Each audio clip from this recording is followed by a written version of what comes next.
First tweet from Largest85. When's your next Q&A? Right now.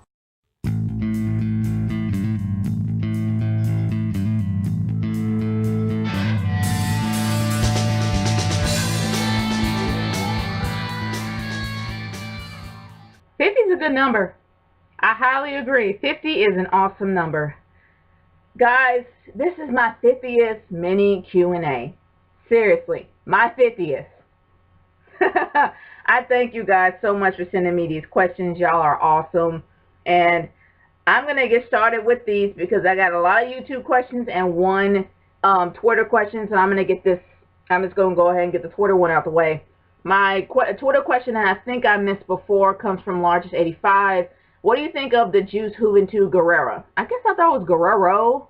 But honestly, I remember seeing him on Univision. There was really, I mean, he's a great luchador, but I don't know. It's just something that just kind of didn't stand out for me. He's not a bad wrestler. It's just entertainment-wise, he's okay, but that's just me. But moving on to my lots and lots of YouTube questions, and my first set of questions comes from Leon Pascaliote. Why do all black men own pit bulls? They're just trying to act hard and more pathetic than they already are. Good grief, dude. And when are they going to use their dogs as their weapon? Yeah. I hope your black male subscribers listen because I'm telling them that they suck. Okay. Speaking of black pieces of crap, did you hear about Kanye? Did you hear about what Kanye did to some 18-year-old innocent white kid? He attacked the kid because he called Kim Kardashian a nigger lover and Kanye a nigger, but was he really lying? She's a white girl who likes them. Kanye is a douchebag for beating up on some kids since he was just being honest. And let me finish off your other question. Why do black men wear their pants down, exposing their underwear? What is their problem? Are they gay or something? Okay, clearly you have beef with black men in general. And I'm going to be real. The black men that are sub to me are not as ignorant as the niggas that you supposedly think they are. I hate to burst your bubble, dude, but not all people are ignorant like that. Not all black people are that ignorant. And I'm sorry if you were harassed by black people in your past, and I don't know if they were or not, but no, they're not all like that.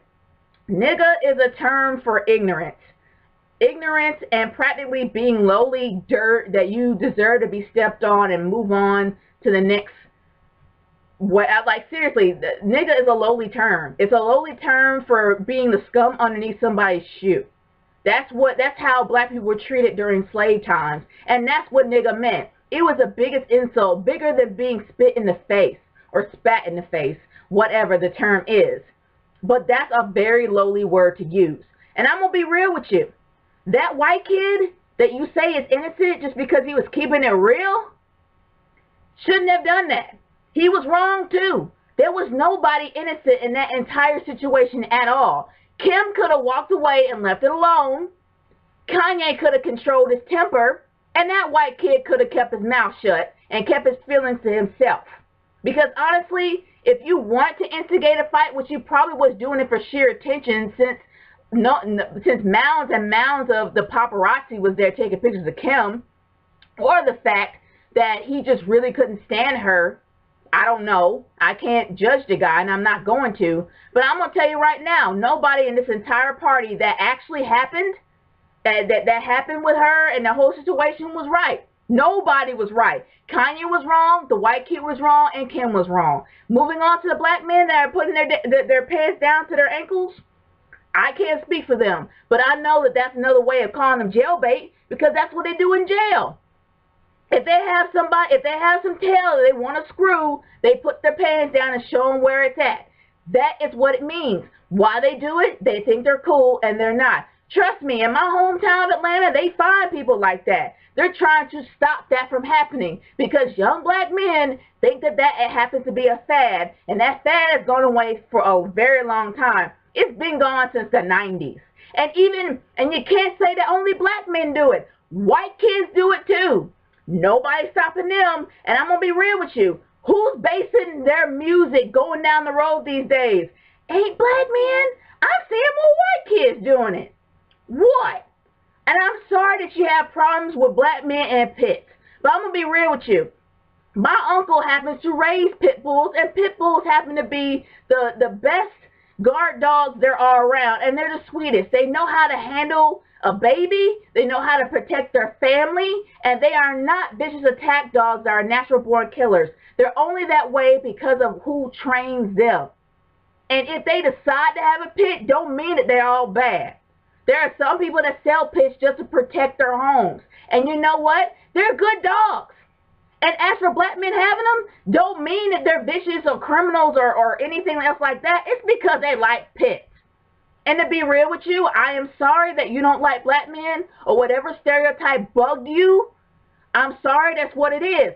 But you're literally putting a veil over your face because of these ridiculous stereotypes and not allowing yourself to get to know black men for who they are.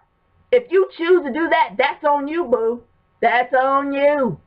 I'm sorry it has to be that way, but on the real, you're really missing out. There are some good black men out there. There's lots of good black men out there, and they're not that ignorant. But I'm keeping it real with you. I can't speak for them on why they do that, but I know it's a vicious stereotype that needs to end now, especially the N-word. And I appreciate it if you don't use it anymore for my Q&As. Moving on. My next set of questions actually comes from GDGD 1989. If you could create your own city or town, what would you name it, and what would be your best tourist attraction? Honestly, I really never thought about making my own city, but I will say this. I guess I would call it Wrestling Fan Nation, and my biggest attraction would probably be the world's biggest wrestling ring. Yeah. Who do you think will win in a fight? Black Cat from Marvel Comics or Catwoman from DC Comics? I gotta say Catwoman. Because Catwoman's an anti-hero, Black Cat is a villain. Anti-heroes are multifaceted when it comes to their thinking and the way they strategize things. And villains are kind of one-dimensional. And plus, Catwoman's a good fighter. And she's probably a little bit more, well, I don't know if she's really a little bit more seasoned in Black Cat. But I really will say, yeah, Catwoman. Heartbeat, Catwoman. She got freaking 9 lives, man. But moving on from there. What do you think of the new Ultimate Spider-Man being a black person and replacing Peter Parker in the Ultimate Spider-Man comics? I don't agree. And it's not because of the fact that he's black. Got nothing to do with that. I'm the type of person that knows when it's time to go. Like, I'm not the type of person that likes something that's being beaten over the head over and over and over again. I like things to actually have a good finale. Now, if Peter Parker dies, I have no idea because I don't read comic books. But I will say that if something does happen to Peter Parker, the whole series deserves to have a decent finale. And they need to move on to something new. They don't need to add something else on. Green Lantern makes sense. Because number one, it's a power ring. And number two, the ring actually chooses their owner. So I know that Green Lantern actually was a white guy starting off and then ended up going to a black guy. I can't remember his name. But either or, the ring chooses its owner. That makes sense. But Spider-Man, he got bit by a radioactive spider. What, the guy's going to do the same thing? I mean, come on. I think they should just end it and not have anybody added on. They should just end it and just close it and move on. And just give the Spider-Man comics some decency. I mean, not really decency, but just give it a finale. I guess it's a better way of saying it. But that's a good question, man. What do you think of Miles Morales as the new Spider-Man and the struggles of learning how to cope with his responsibility of being Spider-Man and taking over for Peter Parker after his death? Like I said, I don't agree. I really do think the comic just needs to have a good send-off and not have any kind of add-ons. It doesn't make any sense. But that's just me personally. But I mean, because Peter Parker went through the same thing. It's like wash, rinse, and repeat. I really think they should just end it and just close it off and just move on. Like, seriously, I think that's what they should do. That's just me. What does Martin Luther King Day mean to you? Okay. Martin Luther King, and I'm not going to go into the I have a dream speech, but I am going to say this. Martin Luther King did one thing that a lot of black men were afraid to do. Because unfortunately, during that time, I mean, it was a lot of unrest. My dad had to live through those times. He practically told me of all the stories of all the hatred that he had to see, especially, and in my dad's hometown of Pulaski, Tennessee, I actually did see one of the old black and white bathrooms. It's blacked out now with like black paint, but you kind of know, like you kind of know what they were. And if it wasn't for Martin Luther King literally stepping up for black people, we wouldn't be able to have the equal rights we have today. Shoot, there'll still be separate bathrooms for black people and white people. And I mean, I would have to go into the black bathroom that was treated with lack of, I mean, literally, they didn't care much about that at all. And it really did change the minds of most people when the civil, I mean, it did have unrest afterwards, but I will say if it wasn't for Martin Luther King stepping up, I wouldn't be able to have the rights that I have today, neither would my dad, neither would my mom. We would still be able to be, like, just be able to stay where we are and not be able to move up like everyone else would have. But I really do say, I'm going to say this, God bless that man. Because of, I mean, God bless that man. He really did set, I mean, he set a huge, huge, huge movement for black people. So I think that wherever he is, and I know he's with the Lord, thank you.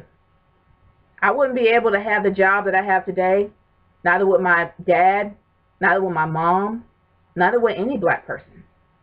He means a lot to African Americans, and I understand why, and I've always known why. But thanks. I know that sounds cheesy, but for real, like, he literally was the only voice at that time, and the only voice that was known by the media, and he had a huge amount of support, and he had a lot of backing, and those were people that really felt the same way, but were afraid to say it because of the status quo. So he went against the status quo, and I'm really proud to be an African American because of that man. Great question, man. My next set of questions actually comes from Get the Hook. Which wrestlers, male or female, do you think is the most attractive? John Cena's kind of cute.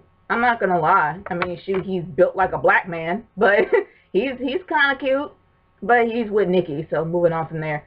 But I will say that the flyest wrestler I've ever seen that really don't need to wear wrestling attire just to be attractive is definitely Batista. And in my opinion, there's nothing sexier than a man that knows how to dress himself and just look clean and dapper every day. That man doesn't even have to try. He really knows how to dress, and I love that. That's highly attractive for me. And gosh, he doesn't even need to like show his chest. Just keep some clothes on. My gosh. There's nothing sexier to me than a man with a suit and a man that knows how to dress himself. And Batista's one of them. Now, as for females, I will say that Eva Marie is quite attractive.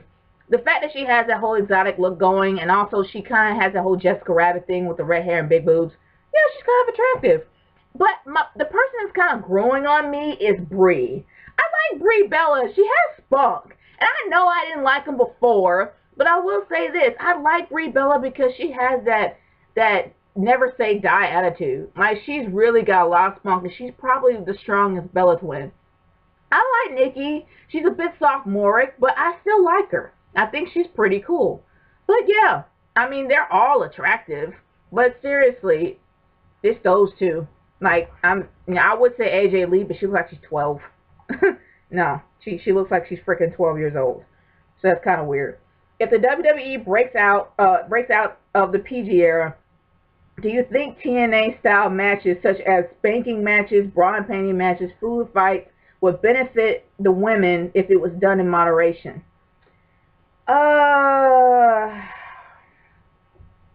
No. I mean, don't get me wrong. Lita had great storylines. Trish had great storylines. So did Mickie James. But I hated those bra and panty matches. It did nothing for the women. It just kind of just made them look like objects. Instead of them being the wrestlers that they are, it just focused on too much of TNA. And it was kind of sad. And even if they did it in moderation, I don't think it's a good idea. I really think that they should just stick to what they know, wrestling, and have them have great storylines like they did with those three.